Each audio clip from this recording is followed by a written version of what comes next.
नमस्कार, अलका रेसिपीमध्ये तुमचं मनापासून स्वागत आहे। आज मी बनवलेत छोले मसाले। चला हे कसे बनवले तुम्हाला मी पुढे दाखवते। सर्वात आधी मी छोले 3-4 शिट्ट्यामध्ये शिजून घेतलेले आहेत। त्याच्यामध्ये थोडं मीठ टाकून शिजून घेतलेले आहेत आणि कांदे 3 कांदे उभे चिरून घेतलेले आहेत आणि 2 टमाटर बारीक कापून घेतलेले आहेत। कढईमध्ये मी तेल गरम करायला ठेवलेले आहे। त्याच्यामध्ये मी कढीपत्ता टाकलाय आणि मी याच्यात जिरे, बडीशोप, तेजपत्ता आणि 2 बेडकी मिरची टाकलेली आहे। तेलामध्ये फ्राय करून घ्यायचे आपल्याला। मग त्याच्यामध्ये मी कांदा जे बारीक कापलाय आणि याच्यामध्ये लसूण आणि अद्रक मी तेलामध्ये असेच टाकणार आहे मसाल्यासकट।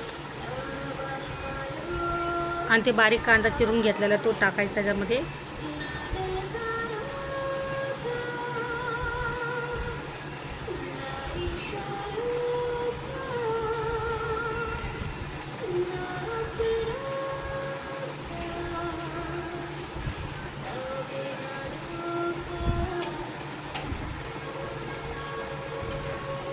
आता त्याच्यामध्ये मी कस्तुरी मेथी बारीकवाली सुकलेली असते ती टाकून घेते।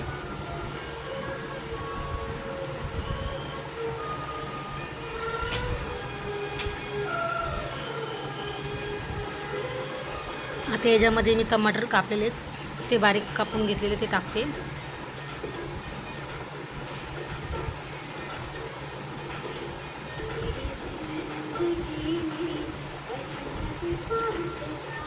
हा 2-3 मिनटं झालेले मी गॅस बंद केला।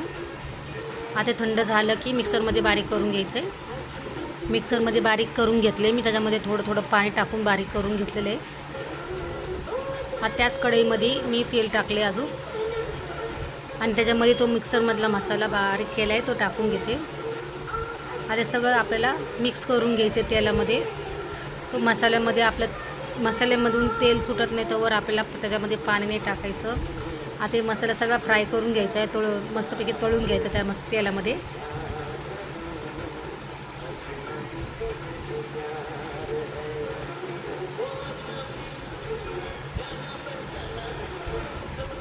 हे बघा तेल सुटलेलं आहे त्या मसाल्याला।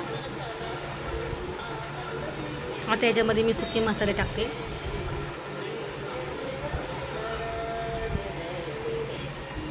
घाटी मसाला आहे, याच्यामध्ये गरम मसाला सगळं मिक्स आहे म्हणून मी ते मसालाच टाकते। आणि हळद आणि 1 चमच धनिया पावडर आणि थोडा गरम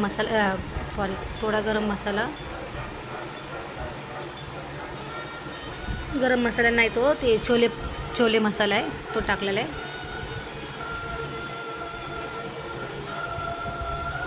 आता याच्यामध्ये मी छोले टाकून घेते।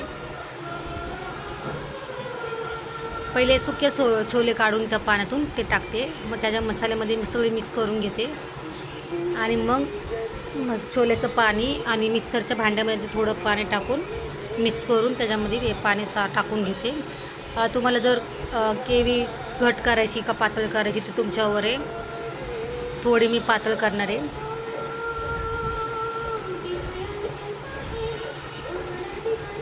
आता पाणी बी टाकून झालेलं आहे। थोडंसं मीठ, चवीप्रमाणे थोडी कोथिंबीर। आता मस्तपैकी बारीक गॅसवर शिजून देणार आहे। मी फास्ट गॅस केलेला आहे। आता हे बघा आपलं छोले मसाले भाजी तयार झालेली आहे। चला मग आता मी तुम्हाला वाटीत काढून दाखवते। जर माझी रेसिपी आवडली असेल तर लाईक, शेअर, सबस्क्राईब करायला विसरू नका।